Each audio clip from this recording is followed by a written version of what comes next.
Salve, salve galera! Aqui quem fala é o Espadim, trazendo mais um vídeo de corte para vocês. Dessa vez vou trazer um corte do podcast do Sacani, o homem mais inteligente do Brasil. Tô zoando, um dos melhores. Então, nesse corte falavam do que acontece 24 horas depois que a pessoa é considerada morta. Vou mostrar aqui tudo, mas antes disso, deixa o like, se inscreva e, sem mais delongas, bora ver esse trecho. Enfim, no final das contas é o paradoxo da morte que vem à tona. Por sinal, por falar em morte, é uma coisa muito interessante que pouca gente sabe, que me impressionou muito quando eu soube já faz tempo, que a gente, depois que a gente morre, de certa forma a gente continua vivo. Agora alguém vai fazer um corte e vai falar, o cientista falando a coisa mais estúpida. Eu gosto de corte da internet por isso. Agora vamos cortar esse pedacinho e falar, o cientista mais burro... afirma que existe vida após a morte. Pode cortar aí, é o Brunão que faz o corte aqui, ó, o Brunão. Já coloca aí na maldade, faz na maldade. Coloca como clickbait. Não faz isso não. Mas é o seguinte, a gente tem atividade de gen, é muito interessante isso. Depois da morte, você ainda tem atividade higiênica, tem um monte de coisa. Curioso, né?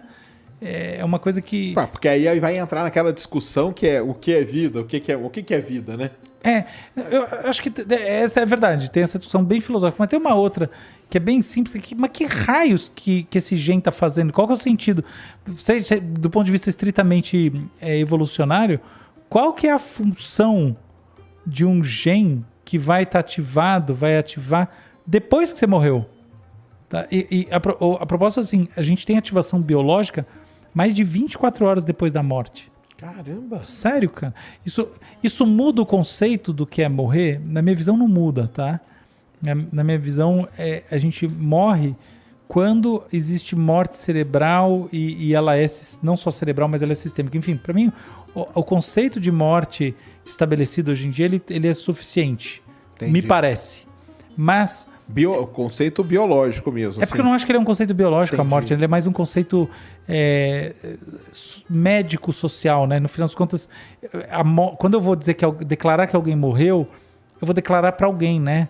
É para a sociedade, é para a família, é para poder tirar dali o corpo e seguir com outro procedimento, entendeu? É para essas coisas. Mas, do ponto de vista justamente biológico, você ainda tem atividade de gen, você tem tecido funcionando, inclusive você tem atividade no cérebro. Agora as pessoas vão ficar chocadas. Muito engraçado, né? Que não tem nada a ver com consciência, não tem nada a ver com nada disso. Mas é medido isso aí? Sim, são dados, isso é tudo verdade. Engraçado que das 150 bilhões de coisas que eu já falei por essa, eu nunca falei. Mas é fato. Eu escrevi a primeira vez sobre isso na minha primeira coluna. Eu tive uma coluna antes do UOL, no outro jornal, e escrevi isso aí uma vez, sobre a mudança, se a gente ia, na verdade, entrar numa fase de revisão do conceito de morte. Não entrou, eu esqueci o assunto, mas isso aí já tem alguns anos, e o que a gente vê hoje em dia é que esse tipo de coisa, no fundo, acontece porque existe um descompasso na morte mesmo, entendeu? Você não morre tudo ao mesmo tempo. Esse é o negócio, entendeu?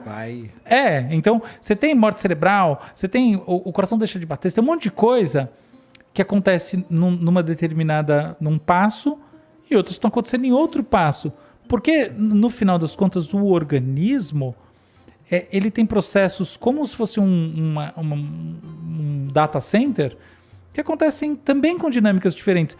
Eu posso apagar... não é que eu desligo, apagou tudo. Não, porque a corrente passa pelo negócio. Claro que são milissegundos, mas tem não sei o que, aí tem um que tem uma ventoinha, a ventoinha gira um negocinho. Então o negócio é engraçado pensar dessa maneira, né? Que a morte, ela tem essa distribuição não binária. Abrupta, né? Acabou, né? Não é digital, a morte não é digital. Caramba. Engraçado, né? Nossa. Tá explodindo a cabeça da galera aí uma hora dessa. Eu acho esse conceito engraçado. Cara. Porque é um negócio muito... E como o pessoal mediu isso aí? Alguém foi esperto o suficiente para fazer uma análise na hora ali. Fez uma análise genética e viu. Isso aí é fácil de você ver, tá? Atividade de gen Não é uma coisa complexa de você ver. Foi estudar o tecido e viu. Não, mas eu penso assim, quem que será que imaginou isso? Cara, na boa, você conhece, você é cientista. Foi por acaso, certeza. Foi fazer qualquer outra coisa. Foi botar lá pro aluno de medicina fazer um negócio mais...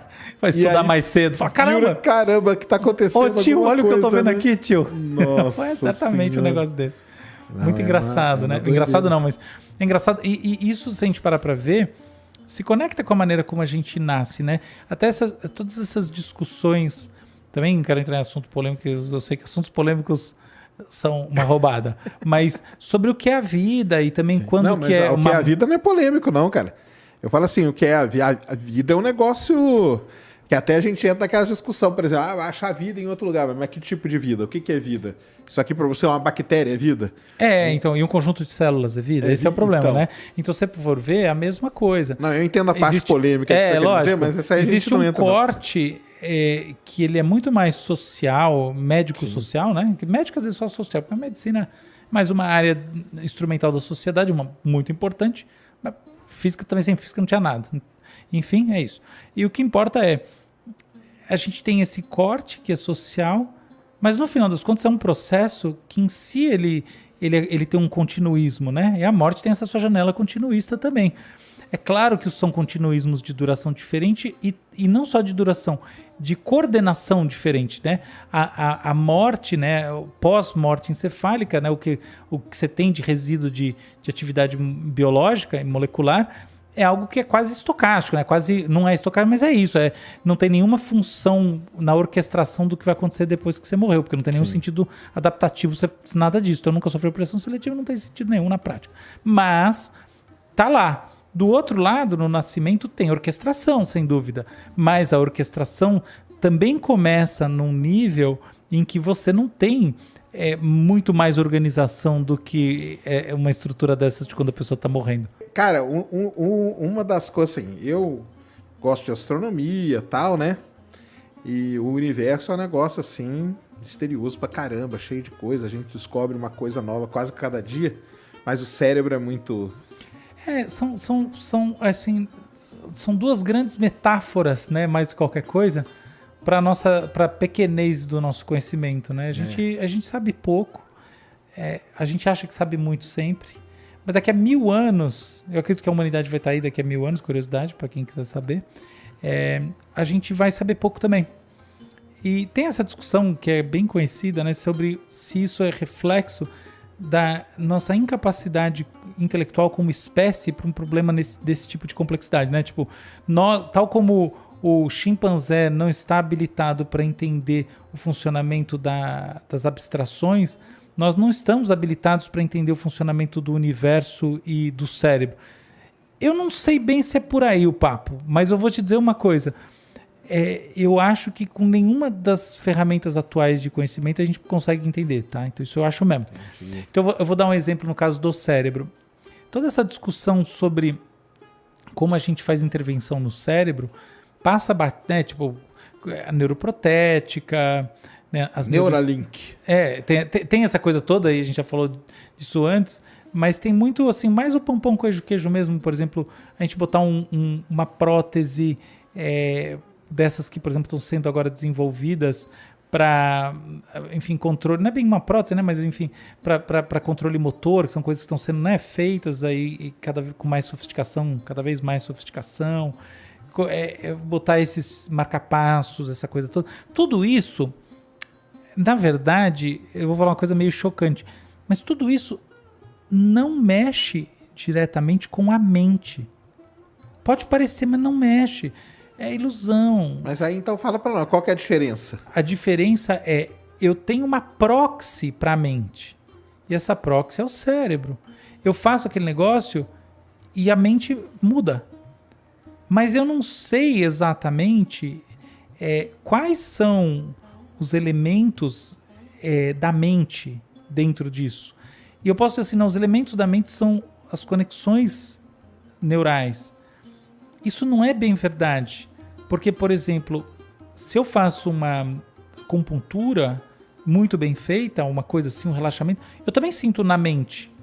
Então eu posso falar assim, não, as suas conexões também periféricas do meu corpo como um todo. Bom, tá bom, daí eu já tô concordando. Então é tudo, a sua mente é tudo. Ah, tá bom, então a gente voltou para as discussões do século XVIII, entendeu? A mente é esse eu estendido.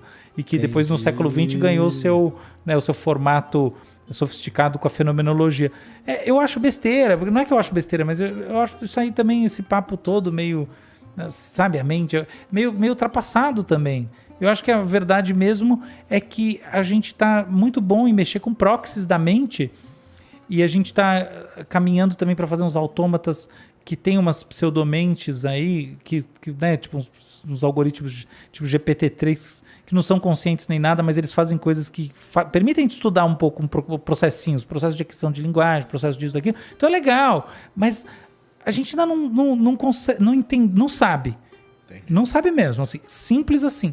O que faz... A gente pode dizer, o que faz emergir a mente? Isso tá fácil, tá vivo. Ser humano tá vivo. Agora...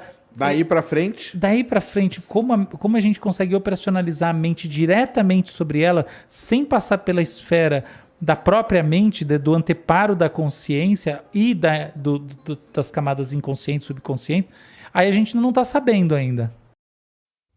Basicamente é isso, galera. Esse foi mais um vídeo. Só espero que tenham absorvido algum conhecimento, porque com Sakane sempre é isso. O podcast dele é muito mais virado para isso, para quem gosta de adquirir mais conhecimento, assim como eu. E deixa a tua opinião nos comentários, o like se puder. Eu venho da próxima com mais um vídeo e até a próxima.